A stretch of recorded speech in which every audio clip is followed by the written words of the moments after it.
começou. Ok, então eu sempre, antes de começar mesmo a exposição, faço um pouco uma introdução, uma contextualização, para que a gente consiga fazer conexão com o que foi falado ontem, né? Eu hoje vou apresentar um artigo que eu escrevi, que tem como consulta, autores consultados, né? Principalmente dois autores dos estudos críticos de discurso, que são o Van Leeuwen, né? E o Kress, né? Mas a gente também utiliza outros autores, mas principalmente esses dois que são autor de uma proposta que eles chamam de gramática do design visual. Então, a proposta deles é criar uma gramática para que as pessoas possam ler imagem, compreender as imagens publicadas, né?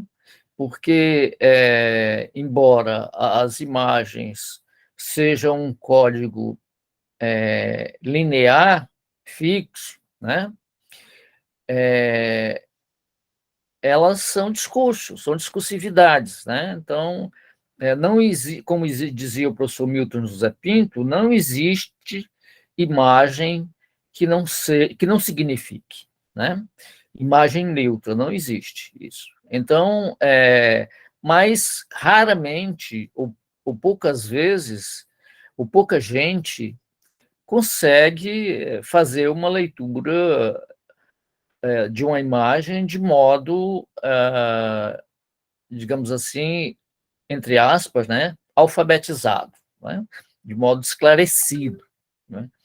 Então, as pessoas têm uma impressão de que a imagem ela é uma impressão falsa, né, de que a imagem ela é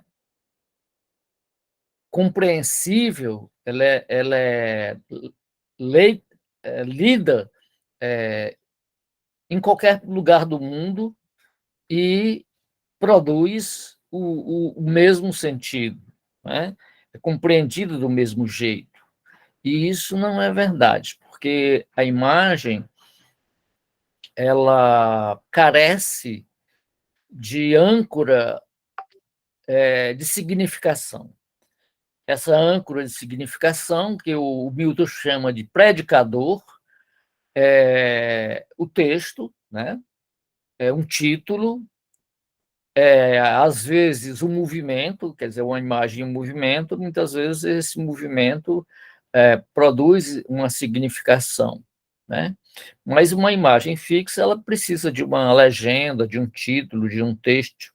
Então, alguma coisa que diga, que informe qual é o sentido que se quer produzir com aquela imagem, né? Esse slide aí, Rani, ele tem uma programação para ir passando independentemente da gente acionar, né? Mas ainda bem que você retornou aí para o início, porque a gente vai demorar um pouquinho aqui nessa conversa inicial, nessa introdução, para esclarecer. Então, de maneira geral, é isso.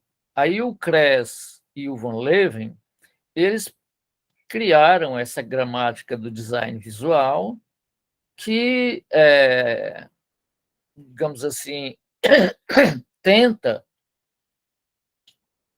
fornecer dados de leitura ou de leiturabilidade, de alfabetização para leitura de imagem, né? Então, esse artigo que eu escrevi, tem como principal fonte de informação, de consulta, esse texto do Kress e do Van Leeuwen, né? Desculpe. Então,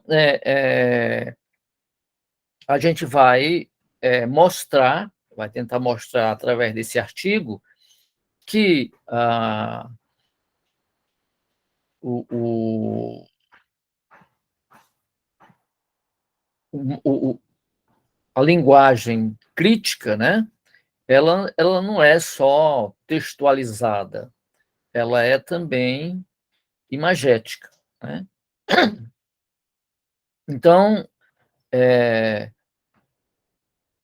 o estudo crítico de linguagem, ele passa também por uma questão da mensagem imagética. Embora o estudo crítico de linguagem, ele considere que, no final das contas, uma leitura de uma imagem, ela é antes textualizada, né? Tanto que eles dizem que a teoria crítica, ela é uma teoria da pesquisa textualmente orientada, né?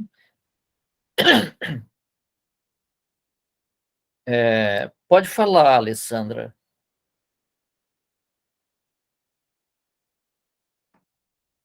A Alessandra levantou a mão aí, pode falar, pode intervir. Mas,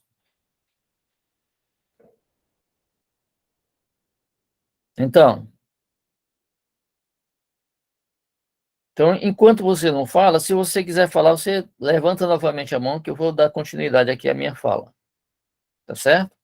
Você ou outra pessoa que queira falar, pode clicar aí na mãozinha que a gente dá a palavra. Aqui eu falo sozinho, mas enquanto não aparece outra pessoa que queira dialogar. Se aparecer alguém, a gente concede a palavra, cede a palavra, com todo prazer. As minhas aulas, quanto mais participativas elas forem, ou ela for, melhor, né? Mais dinâmica, mais animada, né? Mais você tem interesse, né? Mais chama a atenção, prende a atenção. Então é isso, quer dizer, essa gramática do Kress e do Van Leeuwen, que é a gramática do design visual, ela pretende ter assim, oferecer essa possibilidade da gente ter um guia de alfabetização da leitura visual. E aí a teoria crítica da linguagem, ela propõe que, mesmo lendo imagens, para ler uma imagem, a gente primeiro pensa essa imagem textualmente, né? Então, é uma leitura textualmente orientada. E aí eu vou... outra coisa, eu estou chamando titulando esse texto de dialogismo e narrativas multissemióticas, né?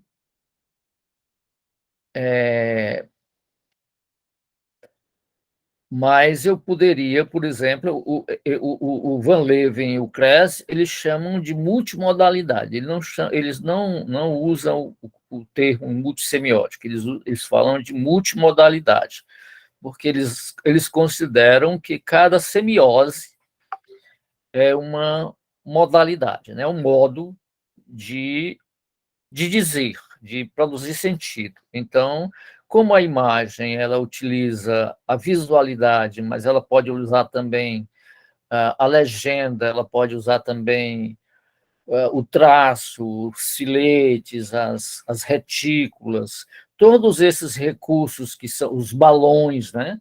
Todos esses recursos que são próprios da leitura do discurso imagético, cada um desses recursos é uma semiose diferente, né?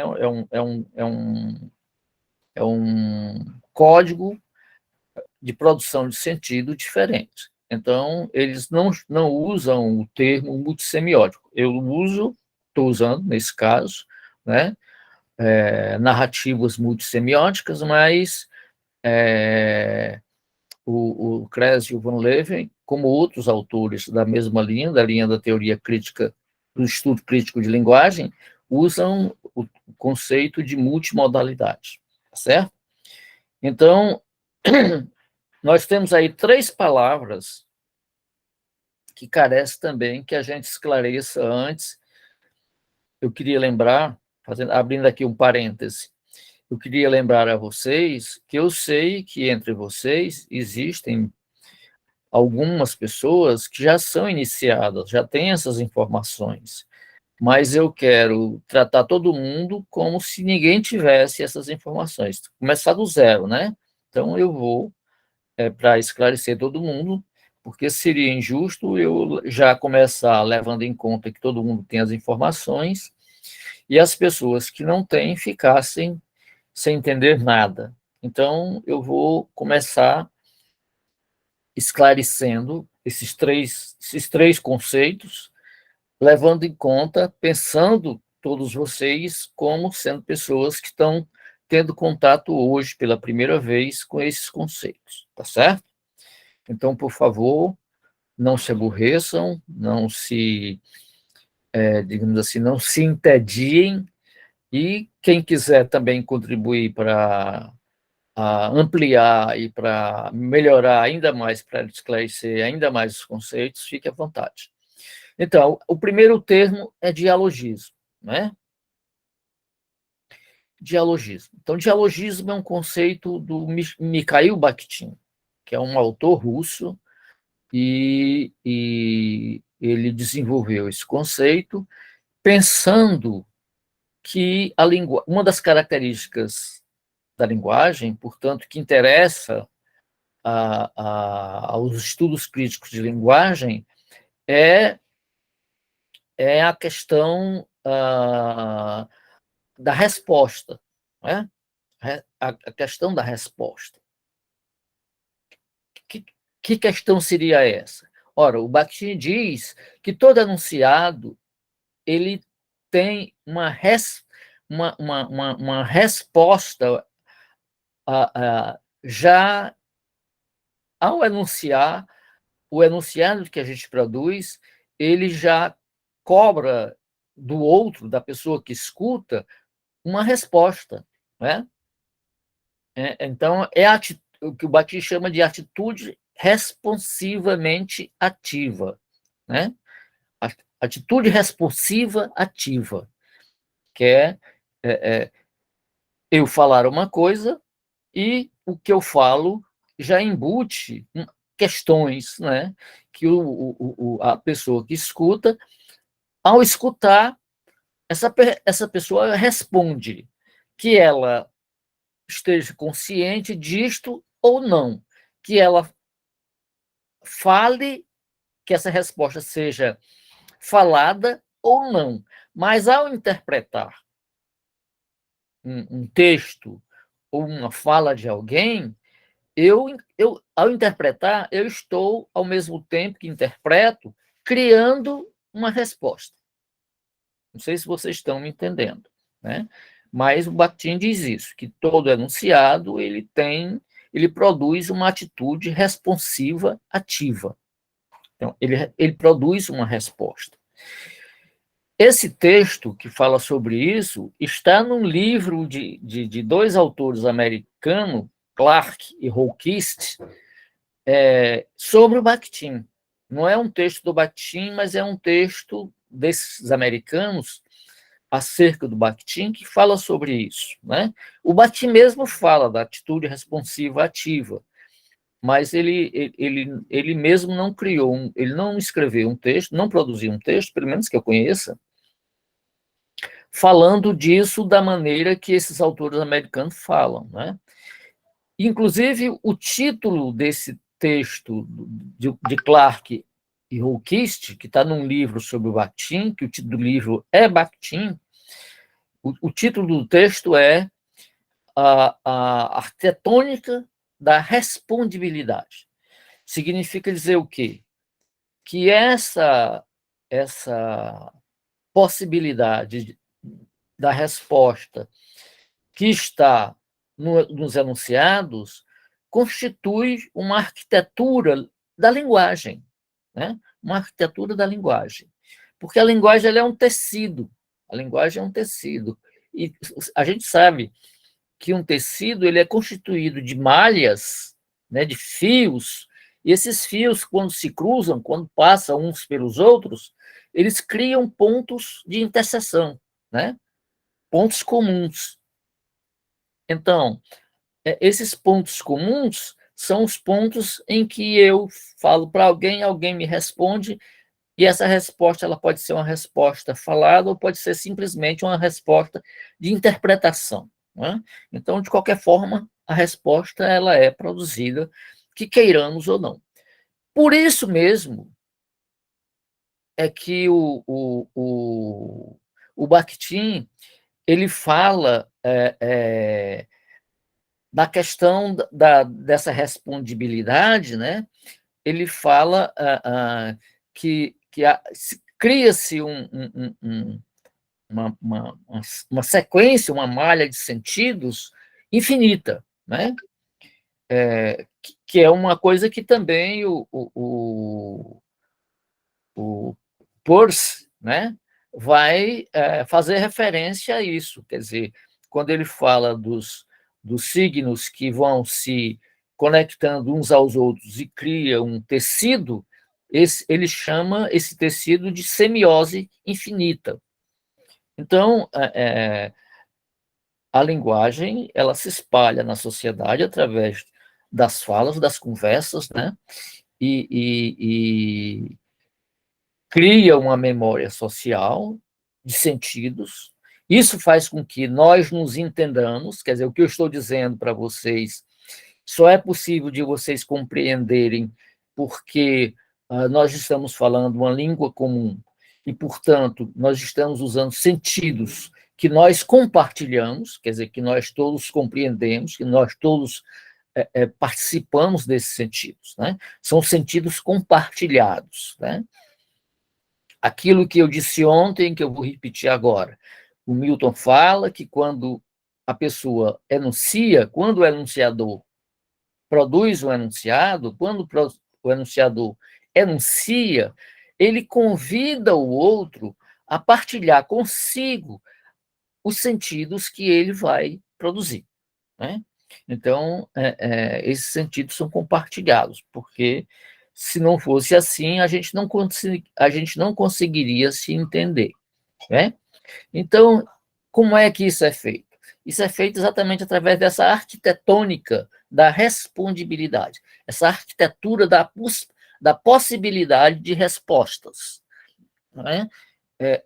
Parece assim palavras difíceis, mas são palavras digamos assim, facilmente compreensível. Quando eu falo de arquitetônica da respondibilidade, eu estou citando esses autores americanos a que eu me referi, né? O Clark Hulkist, e eu estou falando que a linguagem ela tem uma arquitetura, ela é constituída de um tecido de perguntas e respostas, né? Perguntas que muitas vezes não têm. Talvez o termo certo nem seja pergunta, sejam questões, né?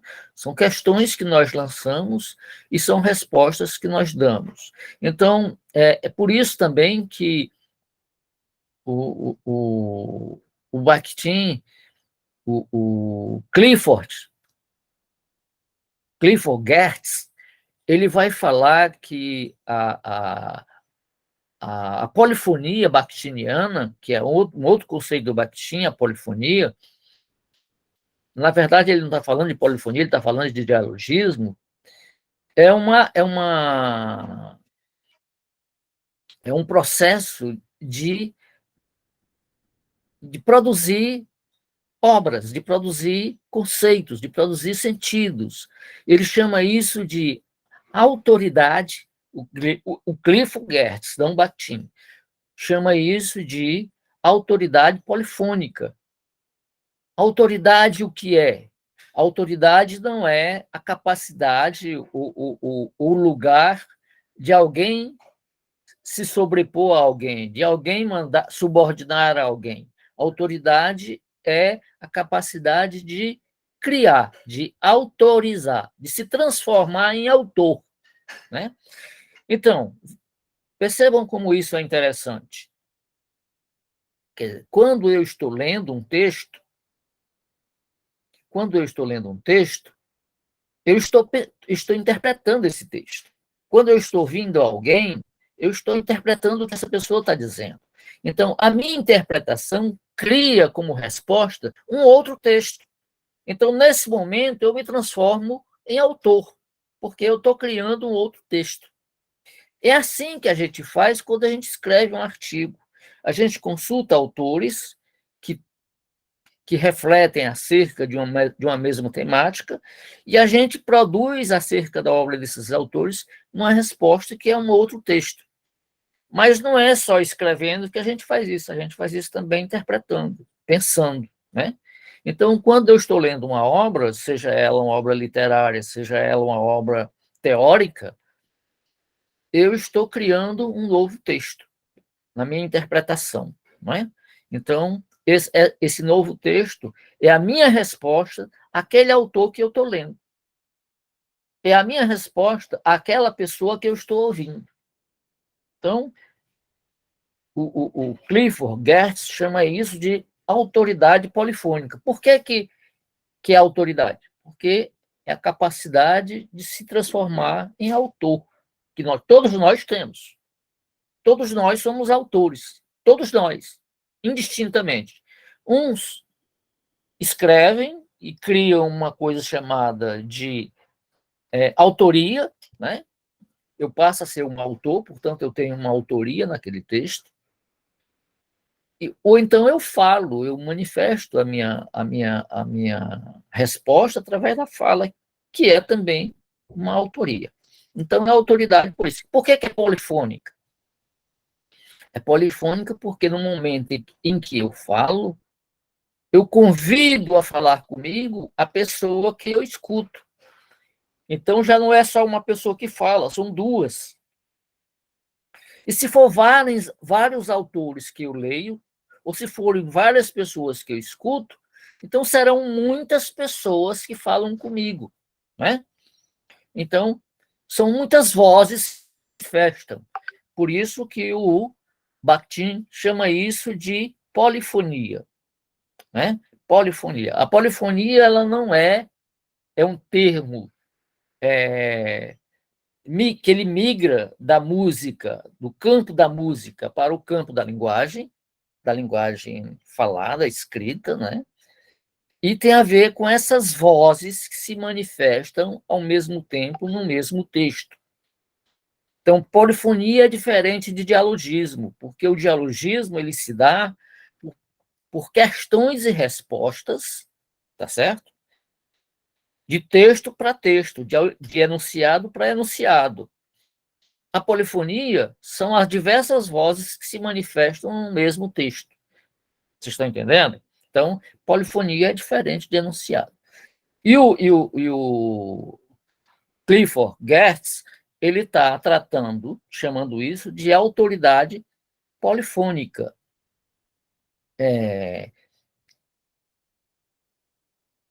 Talvez o mais apropriado fosse ele falar também de autoridade dialógica, né? Então, dito isso para vocês, eu acho essas duas contribuições teóricas do Bakhtin assim, uma das coisas mais bonitas dos estudos de linguagem, dos estudos críticos de linguagem. Então, a questão da respondibilidade, da arquitetônica da respondibilidade. E outra coisa, a respondibilidade eu posso chamar também de responsabilidade, que tem o mesmo sentido. Então, responsar é responder. Eu não sei se vocês sabem, mas no interior do Brasil, principalmente no Nordeste, que é onde eu conheço isso, não conheço isso de outros lugares, mas vocês que são de outros estados, de outras regiões, de repente pode confirmar comigo ou não, existe uma crença popular, de senso comum, né? Portanto, não tem uma pesquisa científica ainda, pelo menos que eu saiba, né? Que é o seguinte: às vezes alguém perde um animal some, é dono de um rebanho, digamos assim, e some uma vaca, um boi, etc., um bezerro, e essa pessoa, que dona desse animal, vai procurar uma pessoa que faz responso. Responso. O que seria o responso? O responso é a pessoa procurar na sua sensibilidade, né, visualizar onde estaria esse animal. E aí, uma vez visualizando, diz para o dono do animal: olha, o animal está em lugar tal, de tal modo, etc. E tal. E aí o dono vai lá e recupera o animal. Então, o que é o responso? O responso é uma resposta. Ora, o dono do animal procurou a pessoa para fazer o responso. Então, ele está provocando uma questão: onde está meu animal? E a pessoa que tem essa capacidade, essa vidência, digamos assim, ele vai então pensar, imaginar, vai se concentrar e, pela sua sensibilidade, ele vai localizar o animal. Ele vai produzir uma resposta. Então, responsar é responder. Outra coisa, quando eu digo que alguém é irresponsável, eu estou dizendo que essa pessoa ela é incapaz de responder. Então, se eu entrego um objeto para alguém e essa pessoa perde o objeto, significa dizer que essa pessoa não foi capaz de corresponder às minhas expectativas, né? Então, ela portanto, uma pessoa irresponsável. Quer dizer, ela não tem a capacidade de responder à minha necessidade de guarda do objeto, né? Vocês estão entendendo? Quer dizer, como o conceito ele é complexo e ele é interessante, ele é bonito, né? Ele é lindo, essa, essa, essa ideia da respondibilidade, da responsabilidade, disso que dá às pessoas a capacidade de responder ou de corresponder, né? Responder conjuntamente comigo, né? Ou com outra pessoa. A outra coisa é essa questão da autoridade, porque, em geral, a gente só entende a palavra autoridade como um estado social de superioridade a alguém, né? Na verdade, a autoridade é a capacidade de se tornar, de ser autor, né? De ser autor. Então, todo mundo tem essa capacidade de ser autor. Todo mundo é autor. Por quê? Porque todo mundo é capaz de compreender o que é dito por alguém. Então, quando eu interpreto e compreendo o que é dito por alguém, eu estou me transformando num autor.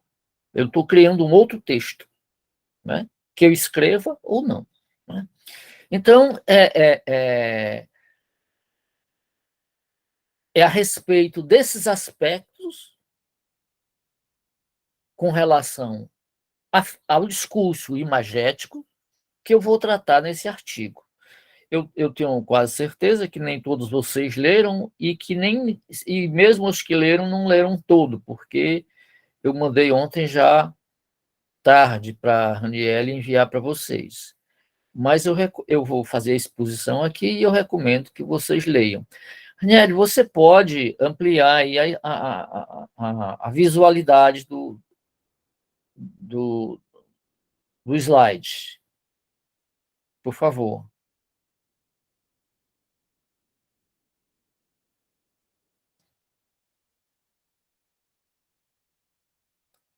Enquanto a Raniele expande o slide, eu vou então começar a falar. O que é que eu trato nesse slide? Então, vocês veem aí, Raniel pode passar a página, né? Vocês veem aí uma imagem, que é a imagem do Lênin, né?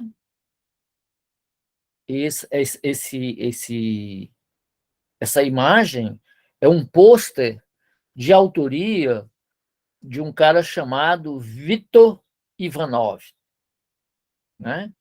E essa imagem ela foi criada como uma homenagem ao Lenin, no aniversário de 50 anos da Revolução Russa, né? É,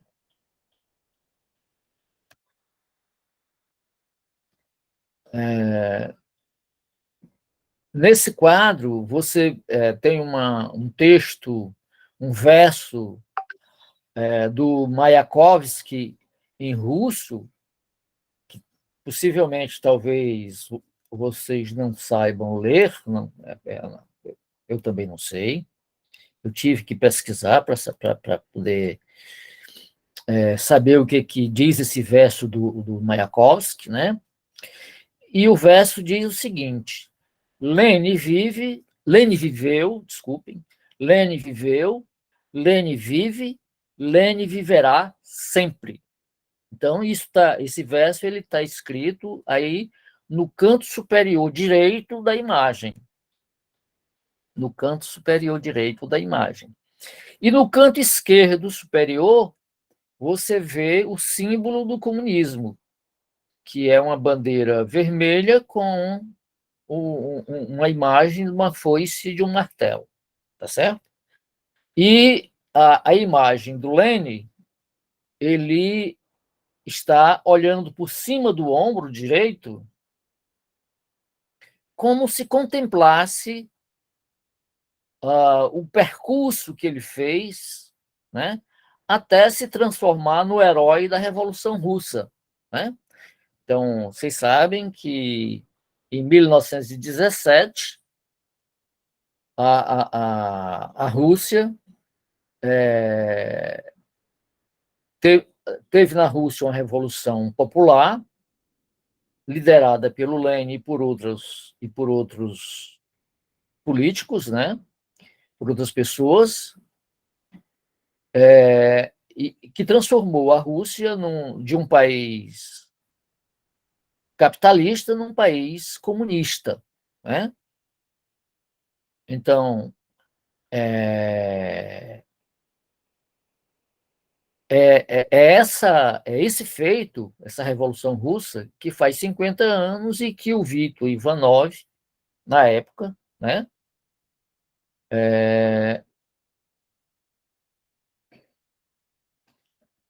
produziu esse pôster, né? Então, como eu disse, é o Lênin, assim como se ele estivesse caminhando, parasse de repente e olhasse por cima do ombro para o seu passado, né? Assim, para o passado, contemplasse o passado, o percurso que ele fez, né? Então,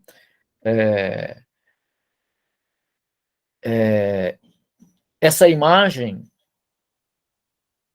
ela foi depois publicada na capa da revista História e Vida, que é uma revista espanhola, a edição 477, de dezembro de 2007, né? dessa vez no aniversário de 90 anos da Revolução Russa. Quer dizer, 40 anos depois do pôster feito, ele foi publicado, ele foi capa de um órgão de imprensa, de um suporte midiático, né? Que é a revista História e Vida, uma revista espanhola, uma revista de variedade, mas principalmente de assuntos culturais, né? Então, no aniversário de 90 anos, essa imagem ela foi publicada na capa da revista russa. Vamos adiante. Passe aí o slide, por favor, Ranieri. É importante a gente observar que essa imagem, ela sendo observada, sendo lida a partir do que propõe a gramática do Van Leeuwen e do Kress, né, a gramática do design visual, ela segue exatamente os fundamentos dessa gramática, que é o quê? A gramática do design visual, ela propõe que numa imagem você divida a imagem imaginariamente, né, em 4 quadrantes. Uma linha vertical no centro e uma linha horizontal também no centro. Quer dizer, então você tem 4 quadrantes. O primeiro quadrante à esquerda, esse quadrante que está a bandeira comunista com a foice e o martelo, faz parte de uma representação simbólica, né? Então, dizendo de um outro modo, vou dizer de um outro modo, quando você divide a imagem em 2 partes, da metade para cima, representa esse universo do pensamento abstrato, né? A linguagem, portanto, o simbólico, os sonhos, os objetivos e a arte. Então, nós temos aí exatamente essa representação. Quer dizer, o comunismo é um movimento político, né? É um movimento político, é uma proposta política. E essa proposta é uma proposta que está no campo teórico, no campo do abstrato, né? E a representação do comunismo, a foice e o martelo, é um símbolo que, então, coloca essa representação no campo da linguagem, né? Simbólico. Eu vou aqui fazer um parêntese para falar do Peirce, do conceito do Peirce. Na teoria do signo do Peirce, a gente tem uma tríade que essa tríade é formada os signos, né? Então, é o signo, são os ícones, são os índices e são os símbolos.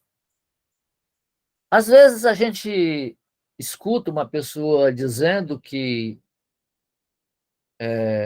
uma coisa tal é muito simbólico.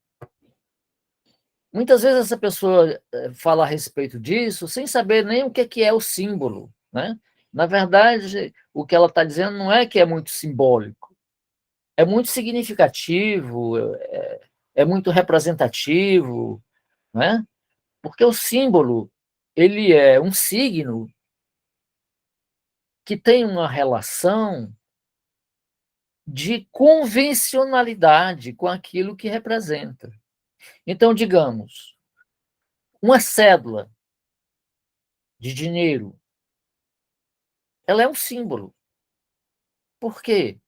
Porque a sociedade ela convencionou que aquele papel, com aquele desenho, com aquelas cores, com aqueles dizeres, com aqueles, né, com aqueles valores expressos ali, ela representa uma mercadoria que tem um valor tal que eu posso trocar por outras coisas, por outras mercadorias de igual valor.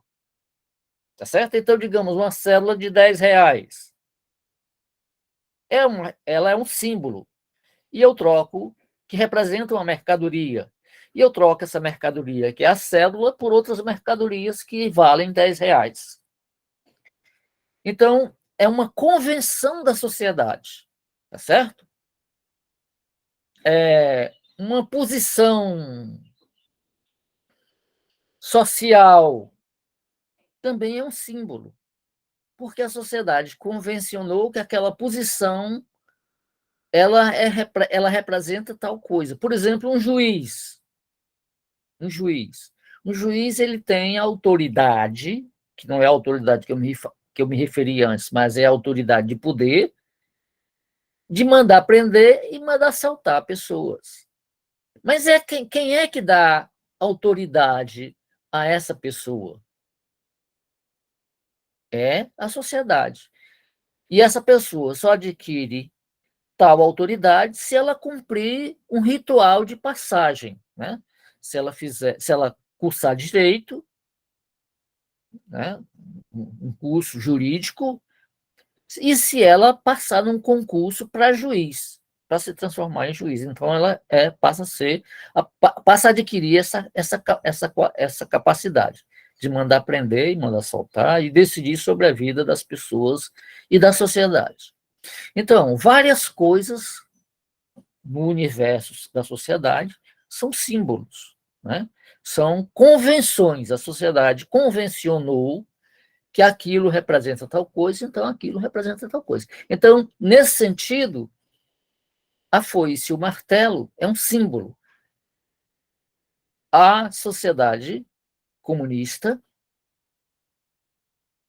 convencionou que essa foice e esse martelo representa um regime político chamado comunismo, né? Então, essa representação, esse símbolo está representado na imagem da metade para cima. Então, ela tá localizada naquilo que faz parte da representação abstrata, do universo teórico, do universo da imaginação. Da mesma forma também que o verso do Mayakovsky: Lenin viveu, Lenin vive, Lenin viverá. Então,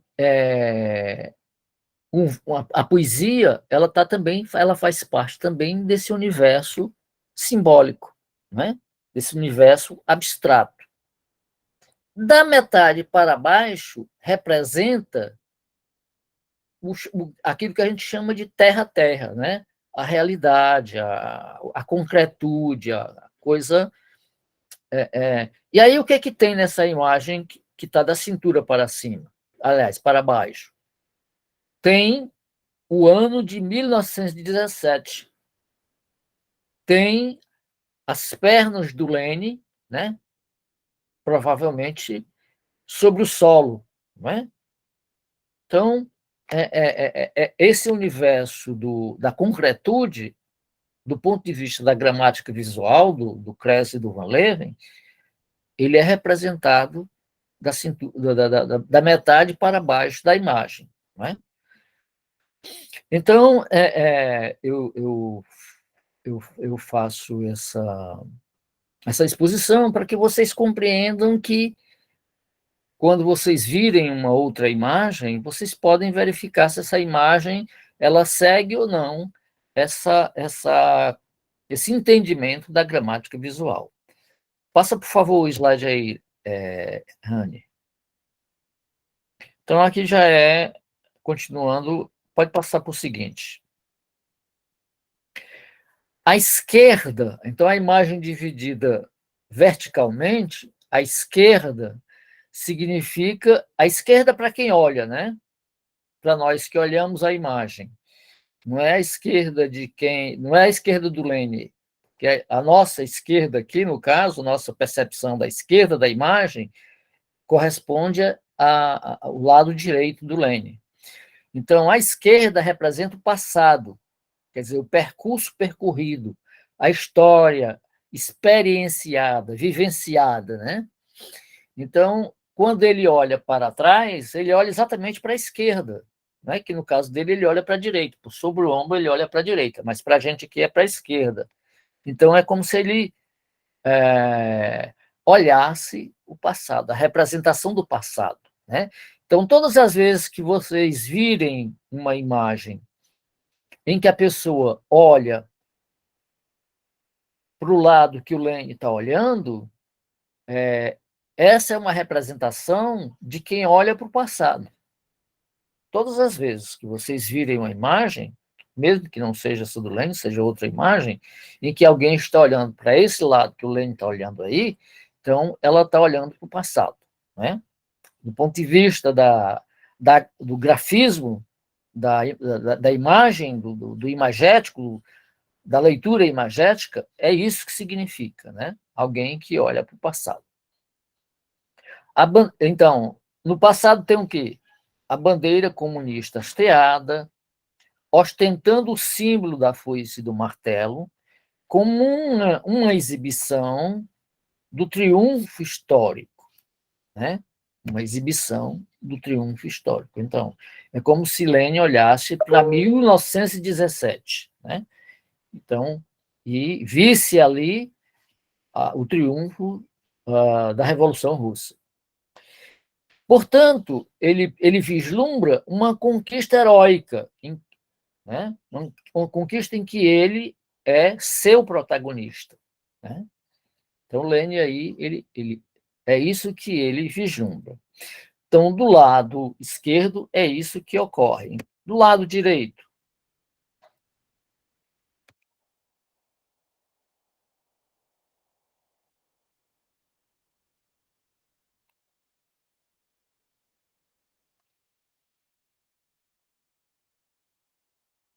do lado direito.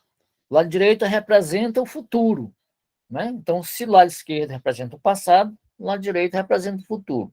Então, aí, nesse caso, o Lênin, ele está, digamos assim, não de costas, mas ele está olhando para o passado, portanto, ele está deixando de ver o futuro, né?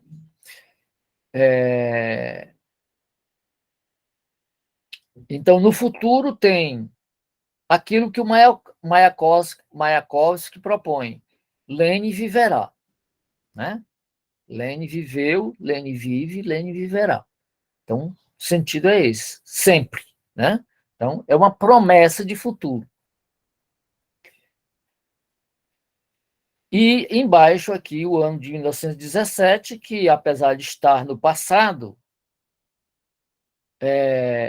ela não é apenas uma data histórica, material, mas ela marca o triunfo da Revolução Russa como uma coisa do futuro, né? Como se a gente sabe hoje que a Revolução Russa fracassou em 1998, né? A, a, a, toda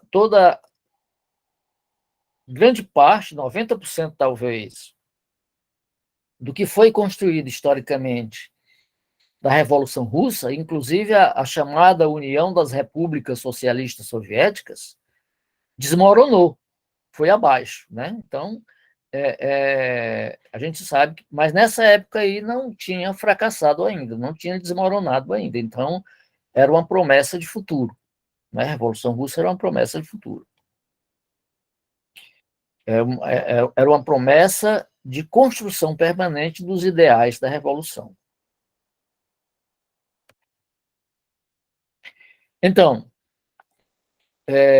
nessa representação aí, Lenin representa esse herói da Revolução Russa, né? Ele está de pé, centralizado, olhando por sobre o ombro direito, como se revise esse percurso heróico. Então, esse pôster é, portanto, uma alegoria. O que é alegoria? Alegoria é uma figura de linguagem em que a imagem, ou uma representação, uma imagem visual como essa aqui, ou uma imagem literária, uma imagem textual, né? Em que a imagem, como um tipo de representação, remete a sentidos mais profundos, mais amplos e abstratos. Então, isso é alegoria, né? Então, é como se a gente vê, digamos assim, nos desfiles de carnaval, aqueles carros que são chamados carros alegóricos. Então, ali são alegorias, né? Em que cada carro representa um universo que remete a sentidos profundos, históricos, abstratos e heróicos, né? Ou então, se não heróicos, mas irônicos, né? Também, porque a alegoria também pode ter esse sentido, o sentido da ironia, né? Então, eu represento uma coisa de um modo, mas, na verdade, eu não estou enaltecendo aquilo, eu estou ironizando. Então, do lado direito, esse pôster, ele é, portanto, uma alegoria, do ponto de vista da figura da linguagem, né? Da compreensão dos estudos críticos de linguagem. Eu aqui, eu mostro para vocês uma figura dos quadrinhos, né? Que é o Batman, né? Então, o Batman é um herói dos quadrinhos. E aqui ele reproduz exatamente a mesma posição do Lenin. Então, vocês percebam que é como se aí já houvesse, digamos assim, um recurso à memória do Vitor Ivanov, que é o autor da alegoria, do quadro do Lenin, né? Um recurso à memória dele, ele recupera essa imagem do herói, que é o Batman, né? Não, evidentemente que não precisa ser o Batman, qualquer herói. Quando ele se posiciona como um vencedor, essa é uma das posições possíveis, né? Ficar, digamos assim, sentado não, assentado, com as pernas fixas no chão e olhando por sobre o ombro para o percurso heróico que foi percorrido, né? Então, percebam que aí é como se fosse já, digamos assim, uma referência, né? Como se essa posição heróica fosse uma referência para o Vitor Ivanov, que então reproduziu a imagem do Lenin. E o Batman não é um herói comunista, o Batman é um herói americano, capitalista, do centro capitalista, né? Então, eu digo que o Lenin é a imagem do herói triunfante, né? Então, como o Batman aí também, ao lado de outros heróis aí, se posiciona, né? A imagem dele representa essa imagem do triunfo, né?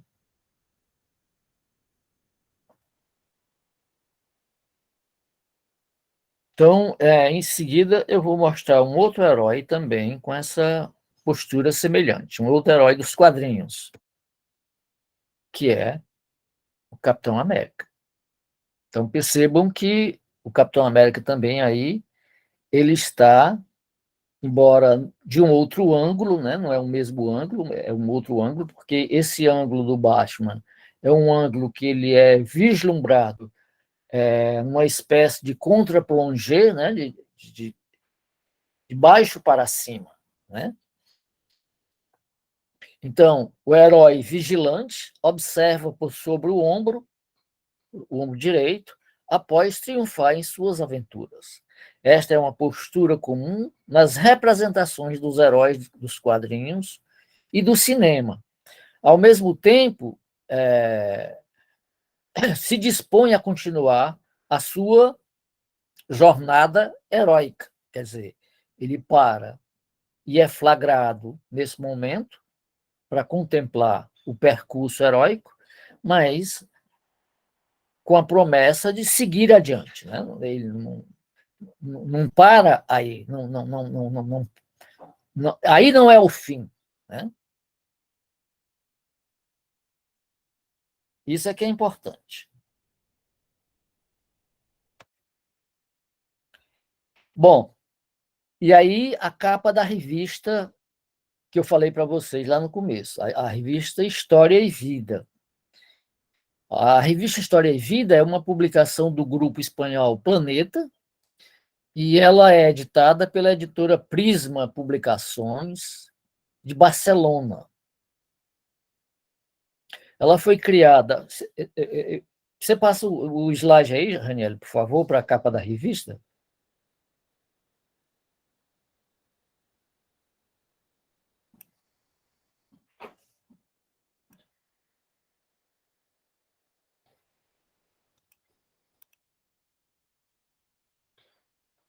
Isso. Então, ela foi criada em 1968 e tem periodicidade mensal. É uma revista sobre história, cultura, arte, e tem um texto quase, talvez não seja uma boa palavra, mas em algumas matérias tem texto científico, né? Então é uma revista séria, é uma linha editorial, digamos assim, séria, não é uma revista só de entretenimento, porque toda mídia, todo suporte midiático, seja o jornal, seja a revista, seja a TV, seja o rádio, ele tem um caráter, muitas vezes, informativo, mas mesmo na programação, nas publicações que tem esse caráter informativo, ele tem também um caráter de entretenimento, né? Então, a revista, principalmente, por conta das imagens, ela tem um caráter fortemente de entretenimento, né? Muitas vezes, você pega uma revista, você nem lê, mas você fica paginando para ver as imagens, né? E aquilo para você é um passatempo, é um entretenimento. Então, ela tem esse caráter também científico, né?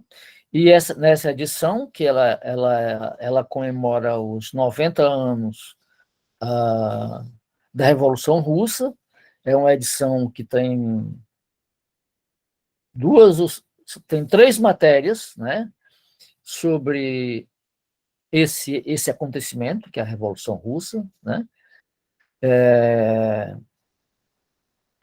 E apresenta como principal imagem de capa, né, o quadro do Vitor Ivanov sobre os 50 anos da Revolução Russa, trazendo Lenin como o herói da Revolução.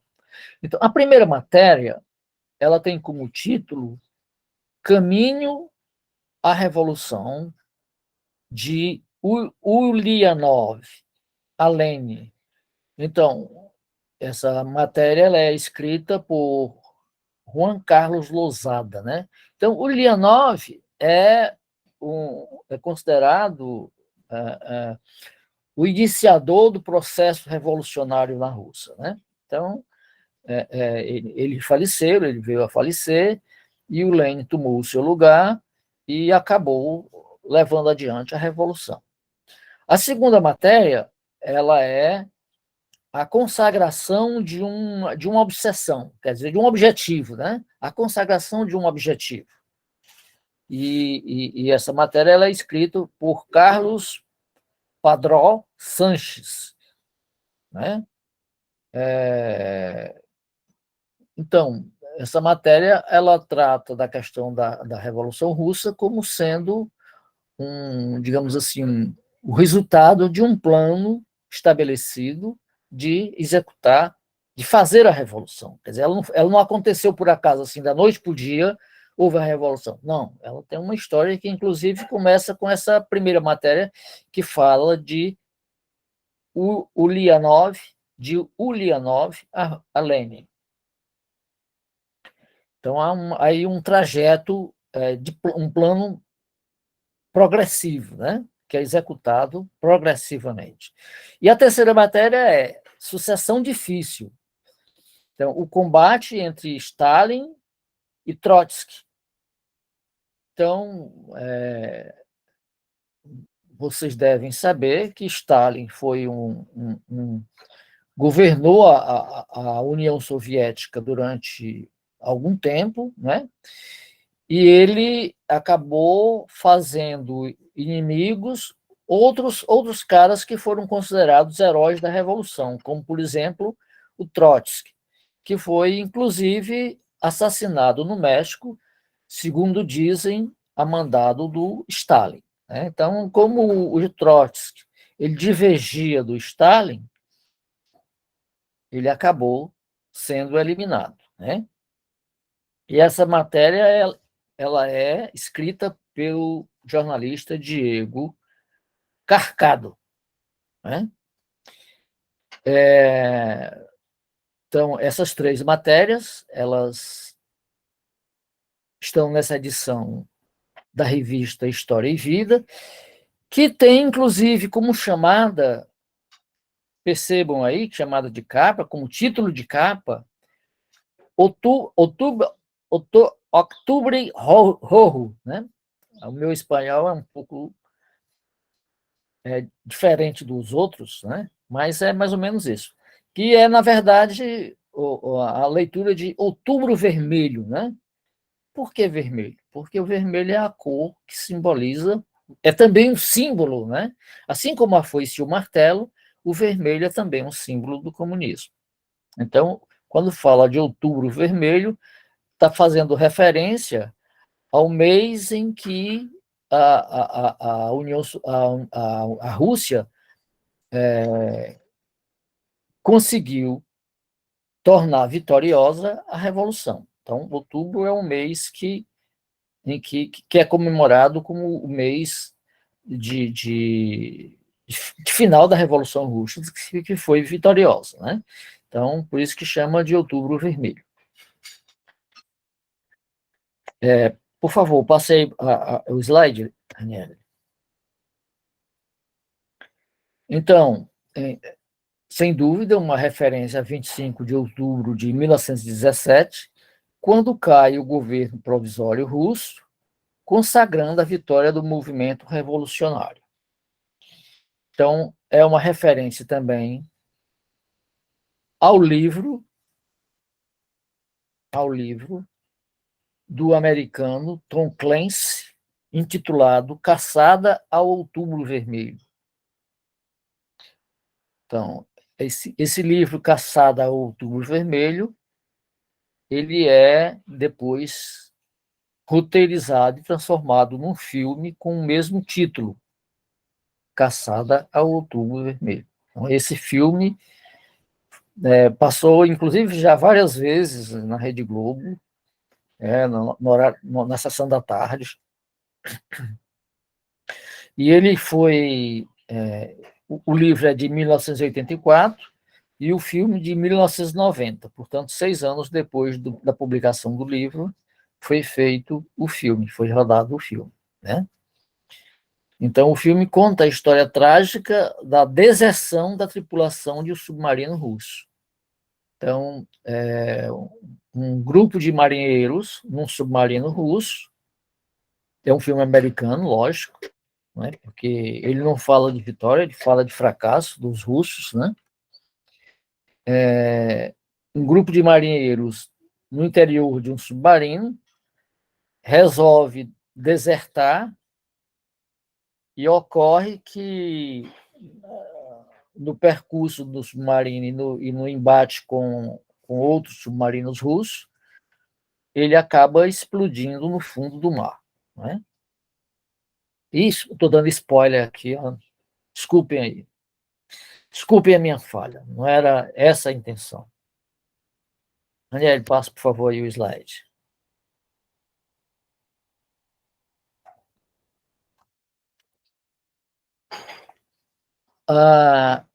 Essa imagem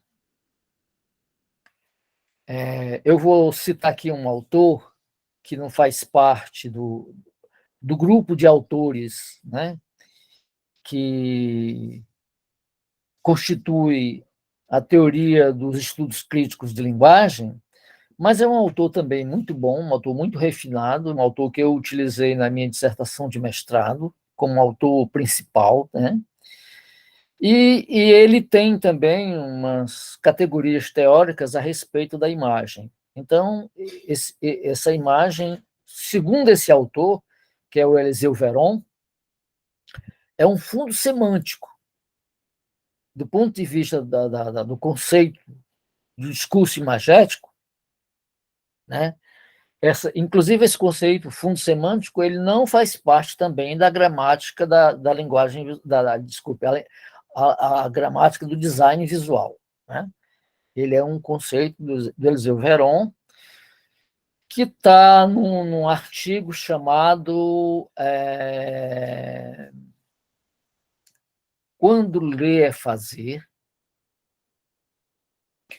publicado naquele livro Fragmentos de um Discurso, né?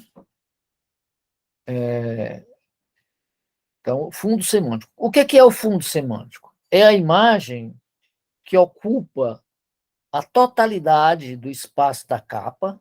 Então, vocês percebam que aí a capa ela não tem imagem, é como se a imagem, o quadro do Victor Ivanov, ele estivesse sangrado, né? Então, ele escapa para cima, ele escapa para o lado direito, para o lado esquerdo e para baixo. Então, ele não tem a capa não tem margem. É uma capa sangrada, como na linguagem gráfica a gente diz que é uma imagem sangrada, né? Que extrapola os limites do visível. E ela perde o seu peso referencial, quer dizer, qual é o peso referencial? O peso referencial aí é o peso da narrativa histórica, né? Ela não está contando só a história, como a história aconteceu. Ela está enaltecendo o Lênin. A imagem perde o peso referencial, como referência, como acontecimento da realidade, e ela evoca o campo semântico, né? O campo semântico, o campo de sentidos, né? Designado pelo texto, né? Então, qual é a âncora textual aí? Outubro vermelho, né? O Octubre rojo, né? Octubre rojo. Então, esse título, Outubro Vermelho, fala da Revolução Russa, não fala só de Lenin, né? E nem da história de Lenin. E a história da Revolução Russa, ela vale como conhecimento para quem é comunista e para quem não é, que tem interesse em conhecer a história, né?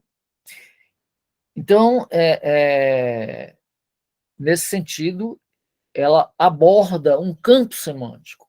A gente pode também chamar o campo semântico, porque o fundo semântico, o fundo semântico ele é uma expressão, é um conceito dos estudos imagéticos. Mas campo semântico é um conceito da linguagem. E a gente pode também traduzir campo semântico por universo de referência. Universo de referência.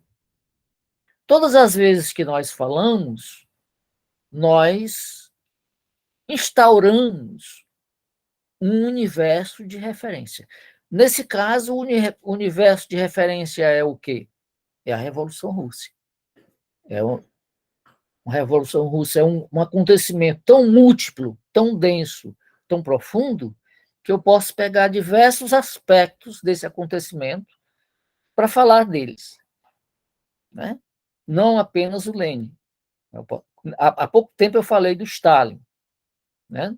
Falei do Trotsky, que foi morto no México. Então, o Stalin é acusado de ter morto centenas de pessoas, né? Então, qualquer pessoa que não concordasse com ele era eliminado. Inclusive, o próprio Bakhtin foi punido pelo Stalin. O Bakhtin não chegou a ser eliminado, mas ele foi transferido lá para a Sibéria, que é um lugar na Rússia, né, extremamente frio, congelado. Então, as pessoas que desagradavam a Stalin, ou elas eram eliminadas, ou elas eram transferidas para a Sibéria, né? E o Bakhtin passou um tempo lá na Sibéria como punição por conta das obras dele, que na verdade, segundo dizem, as obras nem eram completamente deles, era um ciclo, era um grupo de pessoas, né, que pesquisavam e que escreviam. Inclusive, o livro Marxismo e Filosofia da Linguagem, que é atribuído a autoria ao Bakhtin, na verdade, quem assina não é o Bakhtin, é o Voloshinov. Então, o livro Problemas da Poética de Dostoiévski, ele é assinado pelo Medvedev. E dizem, no entanto, ele é traduzido no Brasil como sendo do Bakhtin. Então, era um grupo de pessoas, e qualquer uma dessas pessoas poderia assinar uma obra e publicar, né? E era uma obra do grupo, né? Não era escrito por uma pessoa só. E por aí vai. Então, mas de qualquer forma, ele foi punido, né? Ele foi transferido para a Sibéria. Então, a imagem, o fundo semântico, livre do peso da vontade de mostrar o acontecimento, quer dizer, livre do peso do referencial, ela adquire aspectos de especularidade e circularidade. O que é a especularidade? É a capacidade que a imagem tem de refletir o acontecimento, de reproduzir o acontecimento, né? Então, aqui, a especularidade aqui é o fato heróico do Lênin. E o que é a circularidade? É que ela remete a uma âncora textual e a âncora textual remete a ela. Qual é a âncora textual aqui? É Outubro Vermelho. Então, você lê Outubro Vermelho e lê, inclusive, e a imagem remete a isso, e essa legenda remete à imagem. Então, cria um círculo, né? Uma circularidade. Então, isso é uma. Aqui o título está sobreposto à imagem, mas não é necessário que esteja sobreposto. Ele pode estar abaixo, pode estar do lado, pode estar acima, né? Então, mas de qualquer forma, um remete ao outro. Então, especular porque texto e imagem remetem um ao outro num equilíbrio semântico fechado. Bom, não sei se fechado, né? Um equilíbrio semântico coerente, digamos assim. Vamos tirar essa palavra fechado daqui, porque nenhum sentido é fechado. Todo sentido ele é negociável.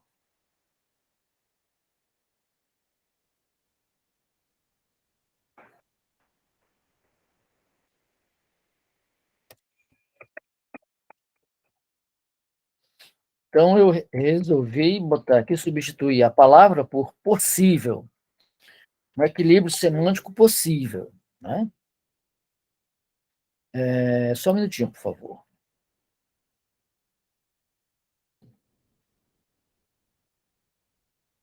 Ok.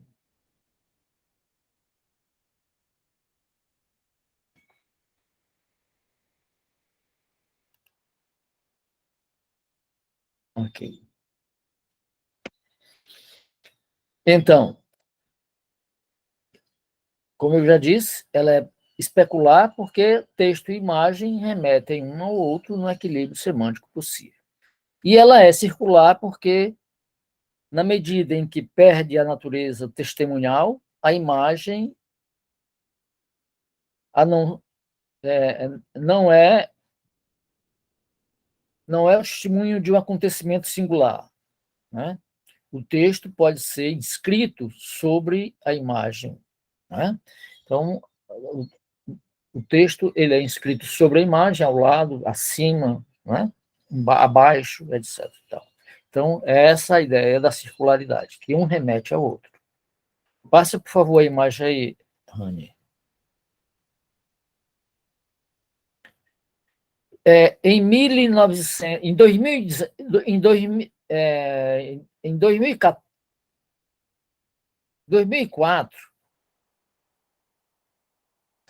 desculpa, a edição 2104 da revista Veja, de 18 de março de 2009, ela publica o pôster do Vitor Ivanov, dessa vez com o Obama. Quem é o Obama? O Obama é o ex-presidente americano, né? O primeiro presidente e até agora o único presidente negro da história dos Estados Unidos. E o que acontece? A revista Veja ela publica essa capa com Obama, imitando o pôster do Vitor Ivanov, e ela cria o seguinte título, ela cria um subtítulo que diz o seguinte: por que a intervenção do governo dos Estados Unidos e a quase estatização da economia não cria um camarada Obama. Então, percebam bem isso aí. Aí tem vários aspectos para a gente comentar.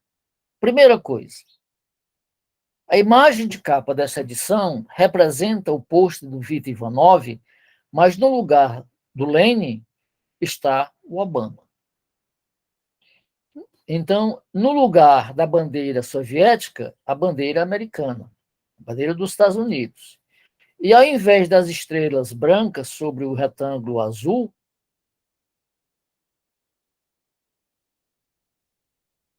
ao invés do martelo, da foice e o martelo entrelaçados, as estrelas brancas, desculpa, é isso mesmo, a legenda está certa. É a bandeira dos Estados Unidos, mas no azulzinho, no quadrado azul, em que estariam as estrelas, né, brancas da bandeira americana, está a foice e o martelo entrelaçados. Né? Quer dizer, eles misturam, ele cria a bandeira americana misturando com o símbolo do comunismo. E apesar disso, de mostrar o Obama como uma metáfora do Lenin, eles criam um título, que é um texto, na verdade, é um texto legenda, o texto título, em que ele diz exatamente o seguinte: porque a intervenção do governo dos Estados Unidos e a quase estatização da economia não vão criar um camarada Obama. Então, camarada é o modo como os comunistas se tratam, né? Então, se o Obama se tornasse um camarada Obama, o Obama se tornaria um comunista. Então, o que a revista está dizendo é, mesmo o Obama intervindo, né, mesmo o governo Obama intervindo nos Estados Unidos e quase criando uma estatização da economia, ele não será nunca um comunista. Então, é isso que o texto está dizendo. Né? E aí, o que foi que aconteceu? O que foi que aconteceu? Ora, essa revista é de 2009. Em 2008, explodiu nos Estados Unidos uma crise na economia, principalmente no setor imobiliário, em que grande parte dos americanos perderam as suas casas, tiveram que morar na rua, tiveram que morar em barraca, tiveram que se virar, né? E por conta desse empobrecimento de uma camada bastante ampla, bastante grande de americanos, a economia americana titubeou, né? Quase foi à falência. Então, uma coisa que era antes impensada, era completamente inimaginável que o governo americano chegasse a injetar dinheiro numa empresa americana para que ela não falisse. E o Obama fez isso, e fez isso principalmente com os bancos, com alguns bancos, né? Alguns faliram, outros ele interveio e não deixou que falisse. Então, aconteceu isso que a revista Veja diz. O governo americano quase estatizou a economia dos Estados Unidos, né? Então, ele interveio, injetou dinheiro nos bancos, na General Motors, na fábrica da Chevrolet, em outras empresas, né? Quer dizer, então, o Estado americano fez uma coisa que era completamente impensável em 2008. E ele fez isso para quê? Para evitar que as empresas falissem e que houvesse um desemprego em massa, né? Ele não fez só para salvar as empresas, ele fez principalmente para salvar o emprego dos americanos, né? Então, de qualquer forma, o que é importante para nós aí é o dialogismo, o modo como a revista Veja dialoga com a revista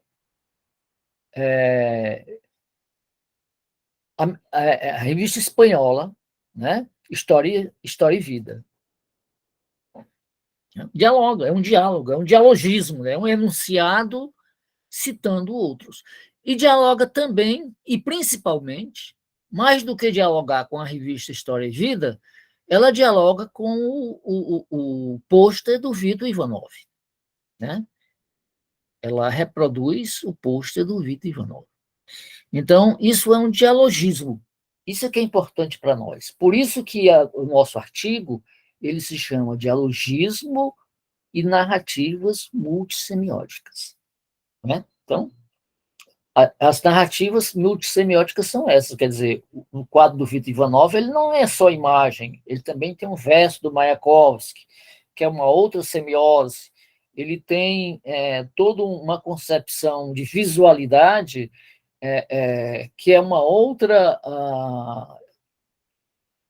no sentido de transformá-lo numa alegoria, que é uma outra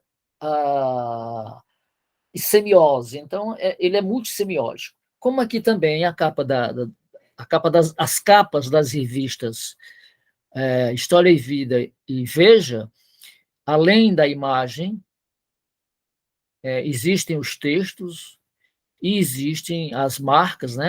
A marca da História e Vida, a marca da Veja. Então, existe todo um conjunto de semioses, né? Que a gente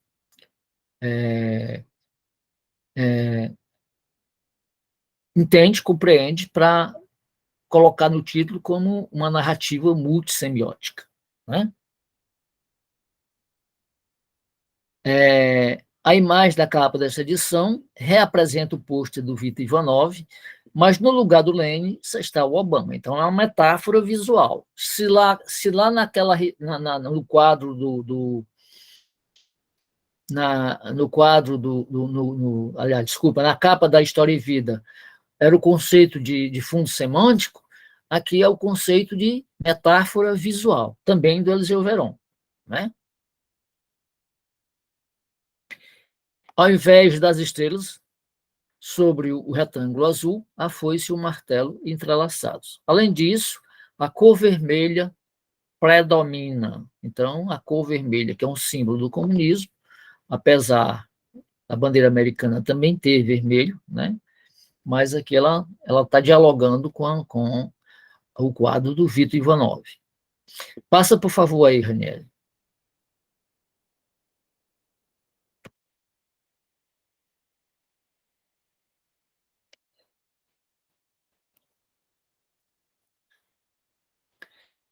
Então, o texto vazado sobre a imagem é o seguinte, eu já li para vocês, mas eu vou ler novamente. Por que a intervenção do governo dos Estados Unidos e a quase estatização da economia não vão criar um camarada Obama? O assunto virou capa da revista e está no para-choque dos carros na forma de adesivos que saúdam o presidente como camarada Obama e o país como União dos Estados Socialistas da América. Então, essa referência, isso aqui é um trecho da matéria da Veja, né? Que diz que essas expressões, camarada Obama e União dos Estados Socialistas Soviéticos, estão nos para-choques de caminhão, nos adesivos de carro, etc. e tal. Isso aqui é uma espécie de ironia que os próprios americanos fazem com o Obama para chamá-lo de comunista, não como uma adesão, mas com uma ironia, uma crítica, né? Dizendo que o Obama está transformando os Estados Unidos num país comunista. E aí a Veja ela toma as dores do Obama e defende o Obama, dizendo que jamais ele será um comunista, né? O Obama, na época, ele injetou 180 bilhões de dólares nesse processo de salvamento ou de salvação das empresas americanas. Só para os dois maiores bancos, que é o Bank of America e Citigroup, ele entregou 100 bilhões de dólares. Não é pouca coisa. As duas maiores indústrias automobilísticas, a GM e a Chrysler, foram 17 bilhões. E talvez despache mais 22 bilhões para outras empresas, né? Então, isso é trecho da matéria da Veja. É o que está dentro da revista, não é? E que explica a capa, o uso da capa, né? Passe aí, por favor, o slide, Ranieri. Então, o discurso da Veja se converte em palco de luta entre duas vozes, entre duas discursividades, né? São dois pontos de vista opostos que se digladiam. Uma voz que diz que o Obama é comunista e a outra que nega, né? Então, a voz das placas dos para-choques de caminhão, dos adesivos, dos carros, diz que o Obama é comunista e a Veja nega. Não só a Veja, outras revistas americanas, outros periódicos americanos também negam, né? Então, como nos diz Bakhtin, na obra de 1997, há uma segunda voz. Essa obra é aquele livro que eu falei que é do Medvedev, né? Problema da Poética de Dostoiévski. Ele diz que há uma segunda voz que, para falar de polifonia, né? Há uma segunda voz que, uma vez instalada no discurso do outro, entra em hostilidade com seu agente primitivo. Conflita, portanto, se digladia, portanto, com o enunciador anterior e o obriga a servir a fins diametralmente opostos, né? Então, isso é uma ironia, uma ironia. Então, além da metáfora visual, que é criada, que é produzida pela capa, pela imagem da capa, há o caso da ironia, que é produzido pelo título, né? Então, o título, ele constitui ou ele desconstrói a ironia, né? Passa, por favor, aí, Ranieri. Então, aqui, eu mostro outras imagens que são metáforas visuais, né? De Obama associado ao Lenin, né? que foram, que foram publicadas na mesma época, mas em publicações diferentes. Talvez a Veja tenha se inspirado exatamente nessas imagens, né?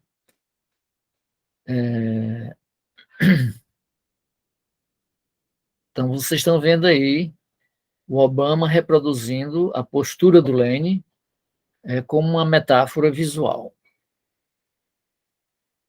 Passa, por favor, Ranieri. E aí nós temos um outro dialogismo, né, que é uma imagem que eu chamo de ironia iconoclasta. O que é a iconoclastia? A iconoclastia é a desconstrução da imagem. Então, nós temos aí, na África do Sul, né, a publicação de um quadro do artista plástico Brett Murray, né, que ele chamou de The Spear, em que ele se inspira no quadro do Victor Ivanov e publica a imagem do presidente da África do Sul, o Jacob Zuma, né, na época,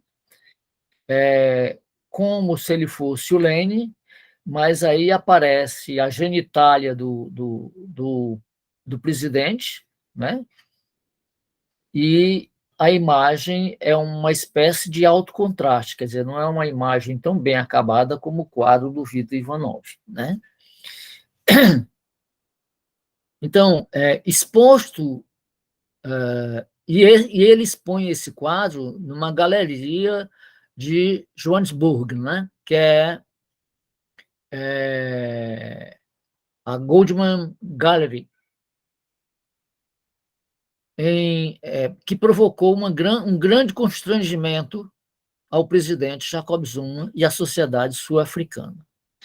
Então, o presidente Jacob Zuma, ele é presidente também do Congresso Nacional Americano, que é o partido dele na África do Sul, né? E o partido ficou indignado com a exposição desse quadro do Zuma na galeria. E consta que Zuma casou-se 6 vezes, convive com 4 esposas e é pai de 22 filhos com uma dezena de mulheres. Os filhos com uma dezena de mulheres. Então, por isso, a referência à genitália dele, aí, a exposição da genitália dele, por essa espécie de garanhão, né? De referência a um garanhão, a um reprodutor, a um cara insaciável, né? Então, ao contrário de Lenin, Zuma é o não-herói, é o anti-herói, né? Ou o não-herói mesmo, né? Aqui ele a imagem dele é desconstruída, é uma iconoclastia, não é nem uma alegoria, nem uma metáfora visual, é uma iconoclastia, é uma ironia iconoclasta, né? Passa aí, por favor, Rani. Então, aqui, então nós vemos a imagem do Jacob Zuma na galeria ser destruída, né? É a iconoclastia da iconoclastia. É a exacerbação da iconoclastia, né? Porque aqui ela é destruída literalmente, ela não é destruída metaforicamente, como no caso do quadro, né? Ela é destruída literalmente. O cara entra na galeria com uma lata de tinta e um pincel e destrói o quadro do Brett Murray, né?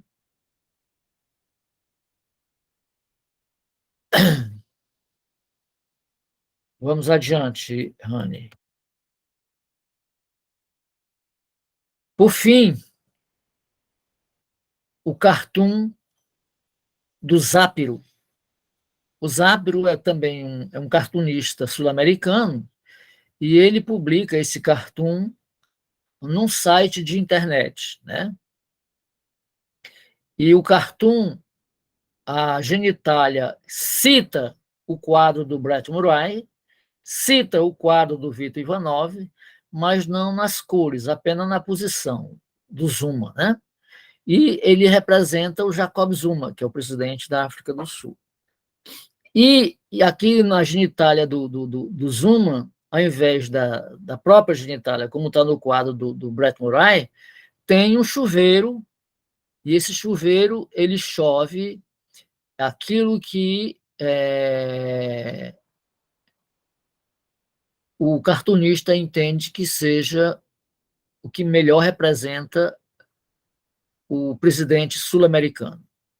Então, chove escândalos sexuais, corrupção, nepotismo e clientelismo. Então, é uma chuva de indignidades. Né?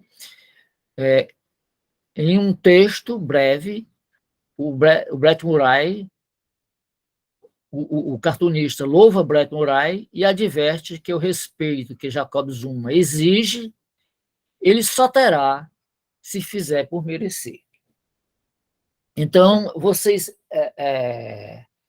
eu tentei mostrar nesse artigo esse diálogo, esse dialogismo entre diversas representações do quadro do Vitor Ivanov, né, dialogando com situações políticas dos Estados Unidos e principalmente da África do Sul. Né? Passa, por favor, aí, Rani, para a gente concluir.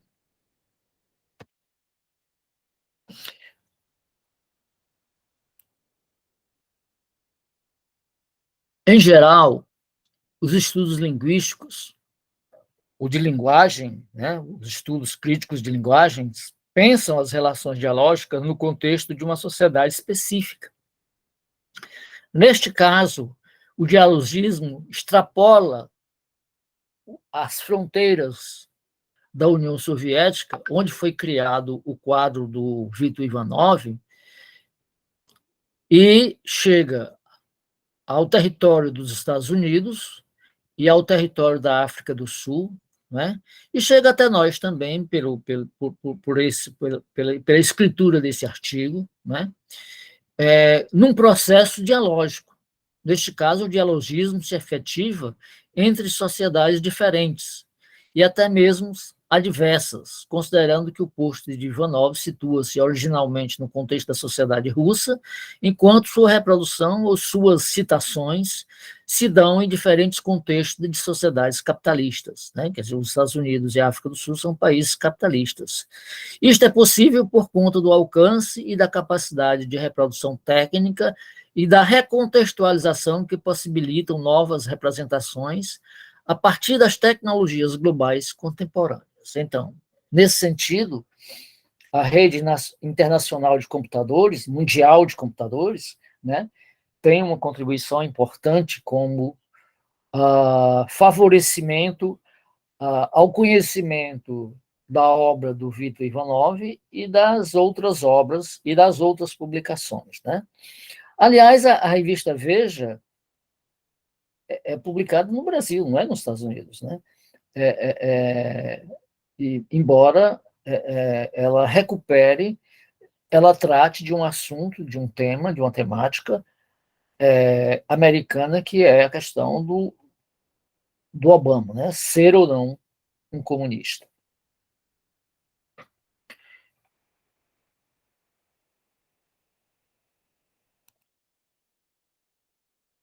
Então, eu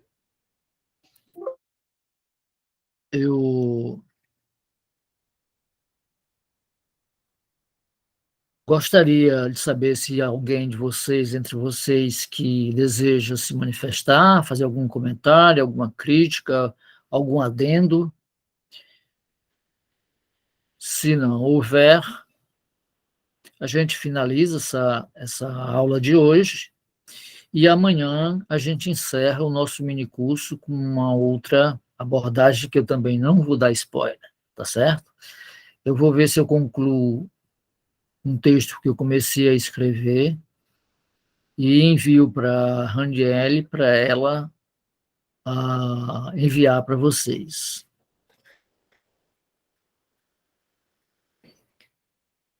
Então, muito obrigado a vocês, a presença de vocês,